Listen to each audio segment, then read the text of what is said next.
Well, Channel Africa, together with Wits Business School, will be launching the Africa Matters Summit in just 2 weeks' time, taking place in Johannesburg, South Africa.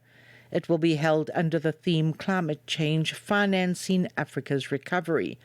As the countdown continues, we will be speaking to some of the influential voices who are in the climate change space about their work and how Africa can find its own solutions to the effects of climate change. Well, to speak to us more about this topic, Professor David Phaho, Director of African Energy Leadership Center at the Wits Business School. Afternoon, Professor. How are you? Fine, Tracy, and you and your listeners. Thank you. Thank you. Well, first of all, tell us the importance of such a summit at this time for Africa. It is a very critical time for Africa, sub-Saharan Africa, because we are disproportionately affected, vulnerable to climate change, and then there's a need for adaptation and mitigation investments on the African continent. Unfortunately, in spite of some of the commitments which have been made, we receive a relatively small amount of funding relative to the challenges that we have. The global green issuance, for example, in 2022 was at about $500 billion, and sub-Saharan Africa just received about 4.2 billion rand between 2013 and 2021. So there's a huge investment gap on the African continent, and this has to be addressed as a matter of urgency. But do you think that Africa can finance itself? Do we have the resources to do so? Because of some of the challenges with a lot of the sub-Saharan countries who have huge public debt. But what we can do is to look at innovative solutions where we can use, for example, blended finance, where we can leverage private sector funding, linking up with funding from development finance institutions like African Development Bank. So there are some challenges, structural challenges for a lot of African countries, but we can find innovative approaches to the funding. And there are some wonderful examples as to how this has been achieved, South Africa being a case in point. Why is it important for Africa to be taking this position, and how does climate change affect us as Africans? As I said, we contribute as a continent. We contribute just less than 4% of the global greenhouse gas emissions globally, but we are disproportionately affected. We see rising temperatures, erratic rainfall patterns, floods in South Africa and the rest of the African continent. We see rising sea levels and other extreme weather events which directly impact things like food security and economic instability across a lot of the African countries. So the need for us to look at funding and also adopt very strategic mitigation steps to combat climate change is imperative for economic growth and energy and water security, amongst other challenges that we have to face, notwithstanding the current fiscal gaps that we have to deal with. Now, Africa still needs to expand energy access. How can countries balance development with climate commitments? I think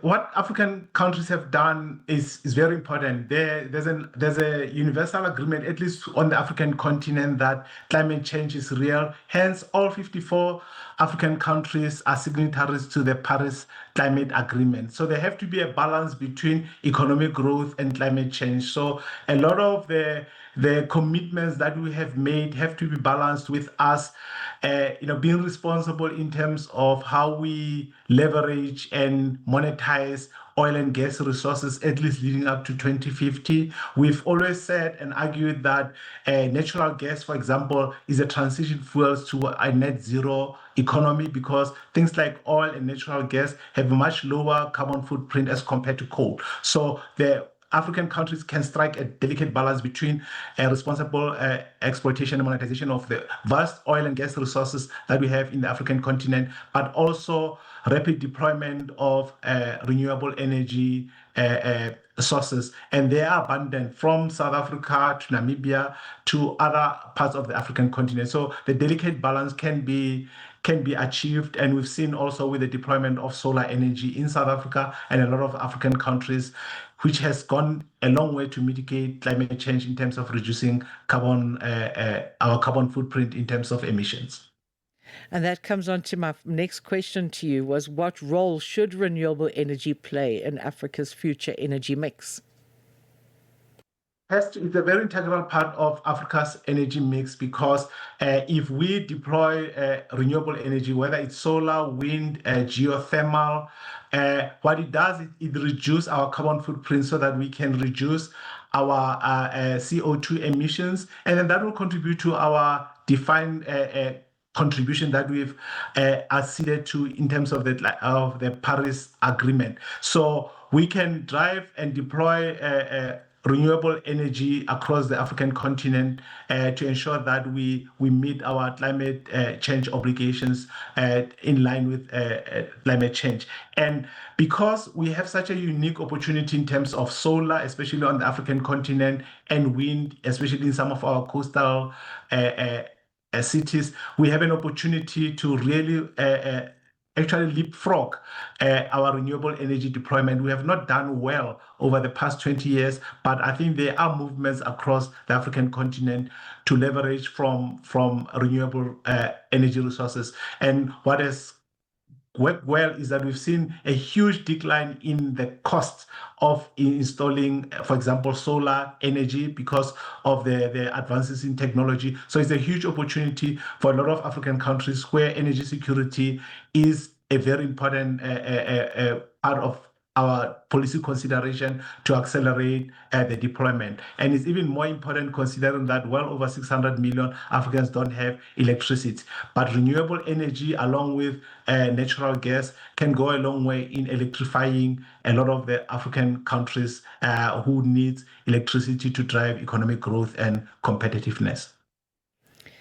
Now, what does it mean for Africa to develop its own solutions to climate change? And are there examples of African-led innovations that give you hope?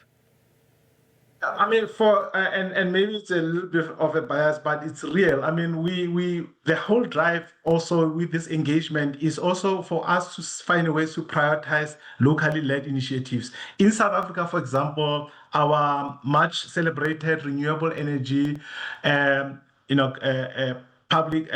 public-private partnerships initiative, we saw well over $20 billion worth of private sector investments, leading up to about 6,000 megawatts of renewable electricity into our national power grid. So this is a prime example of a world-class solution driven by the private sector, empowered by government policy to drive the renewable energy deployment. So these kind of examples just shows that solutions can be found from us so that we don't are perpetually dependent on solutions from other countries, but we have to look from a regional perspective in terms of what is available and what are the best practices and great examples of what has been achieved also on our continent to ensure that some of this can be replicated across the African continent. So now on to the Africa Matters Summit, which takes place on the 25th of March. What key conversations do you hope will emerge from the summit? I think the first one, the elephant in the living room, is how do we scale climate finance? We have huge challenges, as I said, in terms of the discrepancies, in terms of what has been promised in terms of funding and what is available. So I think the biggest conversation is, how do we address firstly the factors or barriers which precludes us from making sure that we get a fair share of climate finance resources to drive our climate change obligations. So the most important thing is, what can we do to scale up what is required? And those conversations will help in terms of also how can we find solutions to influence public policy, to influence regional collaborations to make sure that we scale up climate finance as soon as possible to ensure that we mitigate against the adverse conditions that Africans are facing because of extreme climate change impacts. And as we wrap up our time together, what message would you like policymakers and investors to take away from the discussion? The discussion obviously should be, we have to strengthen institutional capacity and financial market infrastructure, specifically whether it's in climate planning, budgeting, and investment frameworks. We have to develop coherent policies and incentives to unlock private capital, whether it's in tax incentives or government-backed climate insurance and guarantees. We have to expand access to adaptation finance.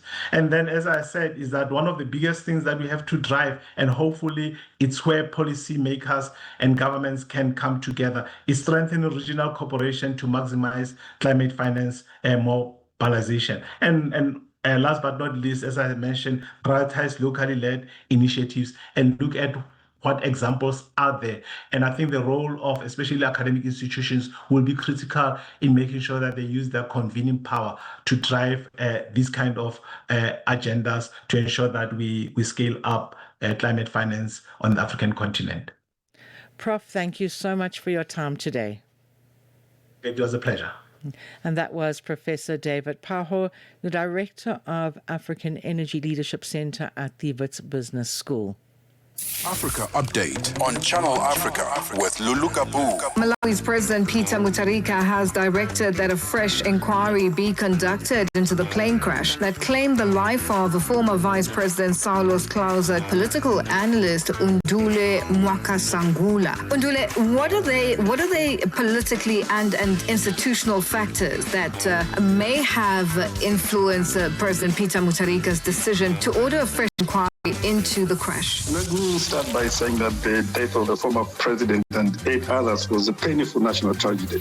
Public trust is very important. If people feel that the first report left gaps, the president may believe that a fresh inquiry could restore confidence and provide closure. So the decision by the president may be influenced by public pressure, but also the need to rebuild trust in the state institutions. Africa Update with Lulu Kabu, 12 to 1 p.m. Central African Time. Keep Africa in your hands. Connect to our website for all your news, sports, and cultural updates. channelafrica.co.za. Well, I'm Tracy Bumgart standing in for Lulu Kabu. It is now 12:57 Central African Time. And on today's hashtag Africa Update asks, a legal challenge has been filed in the High Court of Zimbabwe concerning proposed constitutional changes and growing political tensions around them. What do you make of the latest happening in Zimbabwe? You can share your thoughts on Channel